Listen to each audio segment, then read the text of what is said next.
The hardest and yet the most important aspect of raising your broilers is the brooding.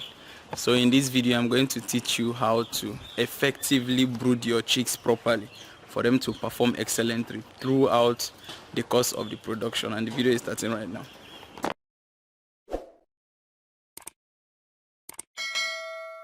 Let me start by sharing with you the way nature designed brooding to be done perfectly, and then we switch it to the way you as a farmer can be able to mimic the exact way that nature does it and then properly brood your birds. Now naturally, birds are meant to be brooded by the mother hen. You know, when the eggs have probably gone through incubation and they are hatched by the mother hen, the next thing the mother hen does is she knows in her kind of, can I say that her knowledge is little or too big? A mother is a mother, no matter the animal.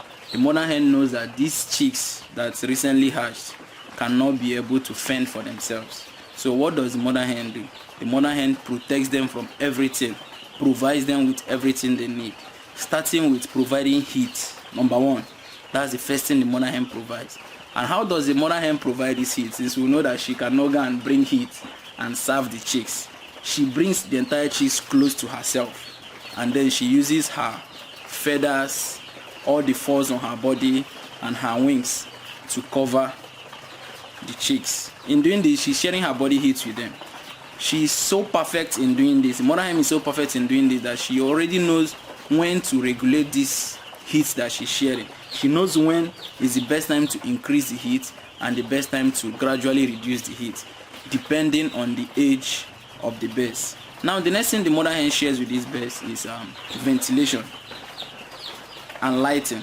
You know, during the process of covering the chicks, the mother hen's body is not totally sealed. That means light rays has a way to be penetrating through her feathers so that the birds can know when to see. You get the point? And also, the feathers are not totally sealed. That means also that air, ventilation enters, permeates, and properly circulates within where these chicks are to make sure that they survive. Now, the next thing that the mother hen provides to the chicks is feed.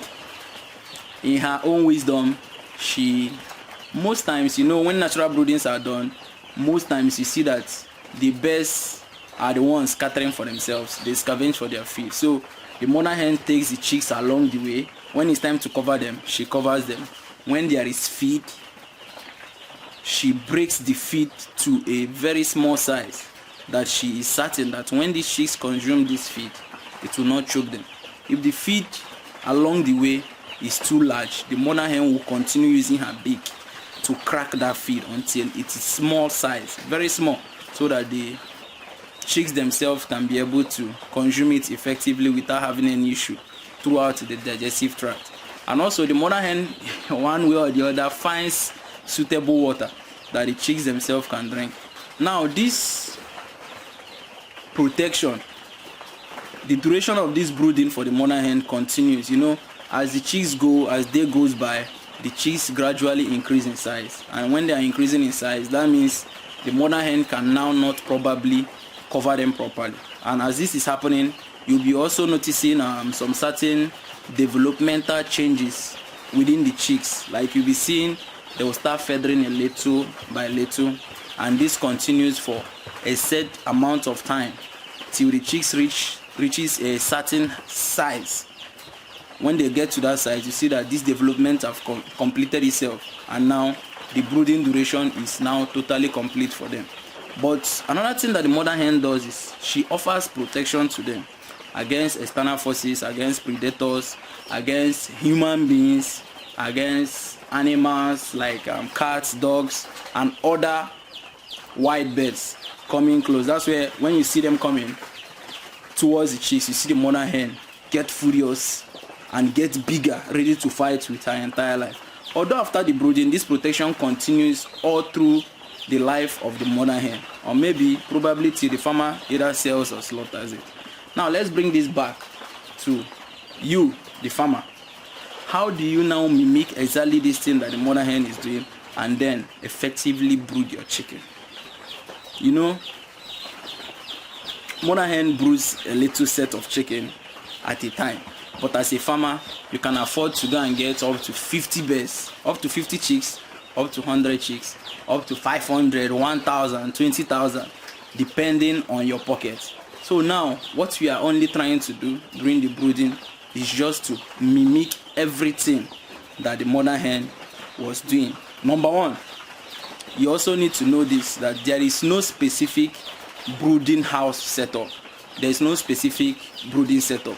As long as you can be able to mimic everything the mother hen does, that means you are a good breeder, a good brooder. So the first thing you need to provide for the chicks during brooding is heat. You understand? Artificial heat. You can do this by bringing let's say manual ways, the local ways, where you bring in charcoal pots, charcoal pots, and then you bring charcoal, you heat up the room to a certain degree, you understand, to generate this heat. At times you can do it in a more modern way, where you use the gas brooder, or you use the electric bulbs that generate energy, or sometimes you still use the nature. Like right now, this is afternoon, and I'm brooding chicks here. Here are the chicks that I laid to right now. But if you look around, there's no heat source inside here. Why is that so? It's because of the environmental temperature. The temperature outside is already hot, very hot. So I have a thermometer that is here guiding me. The thermometer here shows me exactly the temperature I need for these birds. If it's okay for me, I leave them like that. Like right now, the temperature is high for the chicks. And what am I doing in that regard? I open up everywhere. Not everywhere, so to say. Although probably after this video, I will still need to go around and open up other parts of the brooder. Now, the next thing I provide for these chicks, for this brooding, is the light. I make sure that they have 247 lights. That's what the next thing you need to do as a farmer. Throughout the brooding period, the birds need to constantly be seen. You understand? Even if the light goes off in the night, you see them rebel, because at this particular point in their life, they need to be seen light all through to enable them feed well. Now the next thing as a brooder you need to provide for your birds is feed. We have various types of feeds, but for the start, just as it sounds, for the start, you start with what we call starter feed. The sizes of the feed is just as small, very small, that it can easily fit into the mouth of the birds, and also they can digest it properly without having any problem doing that. And apart from that, you also give them water. Water is very, very necessary for the birds. Make sure that during your brooding era, during your brooding time, that you never run out of water. In fact, feed and water should constantly be available as long as these birds are seen. Remember, during the brooding, they should see all through. Now, there are some mistakes that people make during the brooding, that they seal up everywhere. And for this reason, I want to just take you out and show you some things. For instance, I use trampoline to seal the entire brooding area, but the sealing is not total, it's not complete.